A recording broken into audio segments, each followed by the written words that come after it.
Welcome to the first quarter investment update. My name's David Dix. Today I have joining me Alex Hone and Tony Edwards, who will be covering off the performance of markets over the 2013 period and the investment outlook for markets and companies for 2014.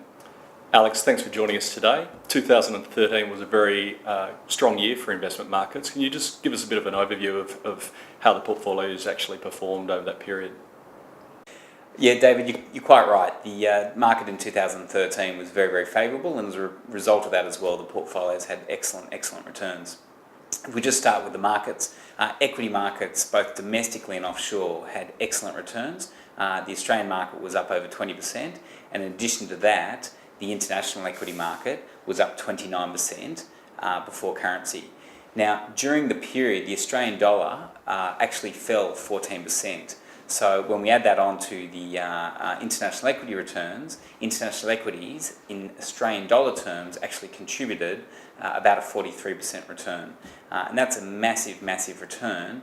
And it's something that if we now move to the portfolios, we were positioned very well for. So we'd spoken about in 2012 and early 2013 that we had a view that the Australian dollar was materially overvalued, as well as equity markets being overvalued, and that probably became our single biggest position in portfolios. And as a result of that, particularly at the higher risk end of our portfolios, we achieved portfolio returns in excess of 20% for our higher risk profiles.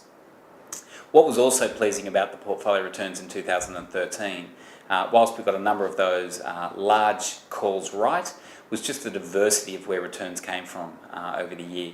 So the Australian dollar, as I mentioned, contributed, equities contributed in a meaningful manner, alternatives also contributed in a meaningful manner.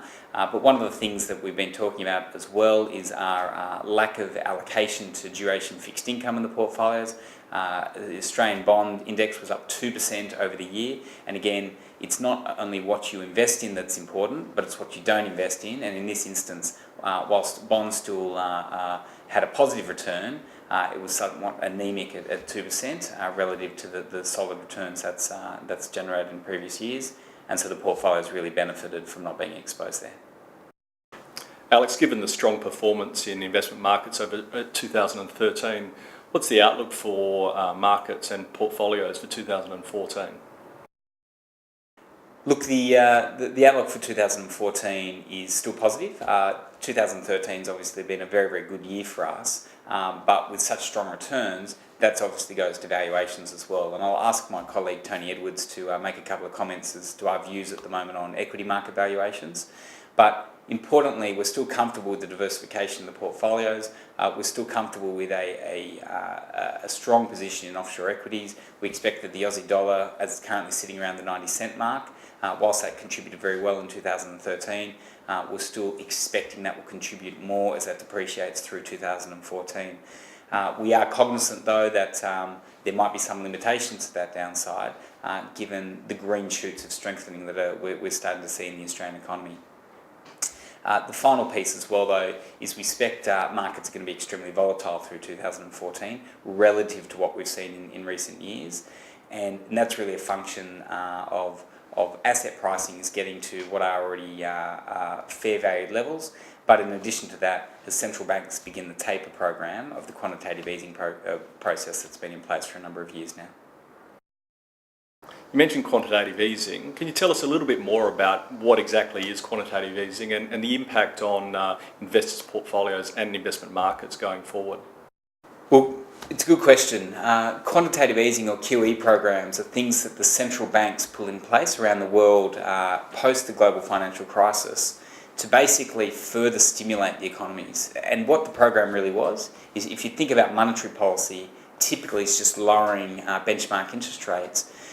The QE programs allowed the central banks to go out and purchase other interest rate instruments like long bonds and lower those interest rates as well, which is relevant for society because a lot of banks and corporations fund themselves on these other instruments as well. Now, the US Federal Reserve's expanded their balance sheet in doing this by about $3.5 trillion in recent years. Now, you can think about that. That's a massive amount of stimulus into the economy. The Federal Reserve's made it clear last year that they're going to be winding back that program, and indeed they've already started doing that. But what that means is, as that financial stimulus is removed from the economy, we're expecting increasing volatility. And one of the key reasons for that, and this is particularly evident in recent months in emerging markets, is a lot of other countries have been beneficiaries of these low interest rates. So as those interest rates rise, it means that they have greater pressure on their funding needs. And countries like Turkey in particular, which are running very, very large current account deficits, are having an increasing problem in terms of how they're going to meet those liabilities. So those stimulus programs we've been seeing in places like the US, whilst remedying those issues there, we're expecting we'll continue to see the volatility on a global basis. Tony, thanks for joining us. We've just had the Australian company reporting season. Can you give a bit of an overview of how that went and what the key takeaways were for investors?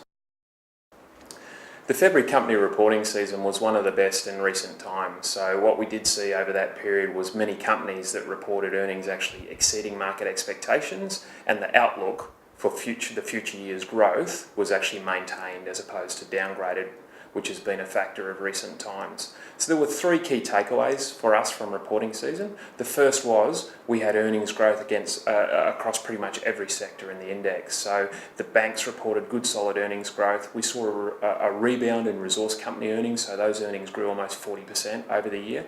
The headline industrials number came in at a flat rate, but if we exclude big profit downgrades in the airlines and a material write-down in insurer QBE, profit growth in an underlying basis was actually up about 12%, so we thought that was quite a good result. The second thing that we took out of reporting season was that in general the results were actually of exceptionally high quality. So in what remains a very weak revenue environment, excellent cost control and strong cash flow management saw high quality results. And as a result, companies were bid up that delivered high quality results. So we see in this low growth environment, generally earnings are of higher quality, and we expect that's going to be a continuing feature over the next period. The third thing that we took out of company reporting season is that capital management played a bigger role in delivering returns to shareholders. So again, low growth environment, many of the management teams and boards of these companies have looked at additional ways of rewarding shareholders. So we saw increased payout ratios on the dividend front. We saw initiatives such as share buybacks and in some cases special dividends being returned to shareholders. So what's really making this accessible for many management teams and boards is the fact that corporate gearing remains to be quite low relative to history, and although management teams are still quite conservative in their balance sheet settings, this is providing some flexibility. Tony, given the strong performance in equities over 2013, how are you seeing the outlook for Australian and global equities in 2014? The Australian equity market rallied strongly in February across the reporting seasons. It was up 5% on an accumulation basis. So this is post a strong, quite a big pullback in January. It fell 3.3%. So it regained all of January's losses and plus a bit more, driven by the high quality of the results of Australian companies. Now, looking forward, we tend to think that returns from equity markets are going to be more subdued than what we saw in 2013, where a number of world indices grew at 20% plus type rates. So both domestically and internationally, we think that equity market returns are going to revert back to more long-term historical type return rates of in the 8 to 10% range.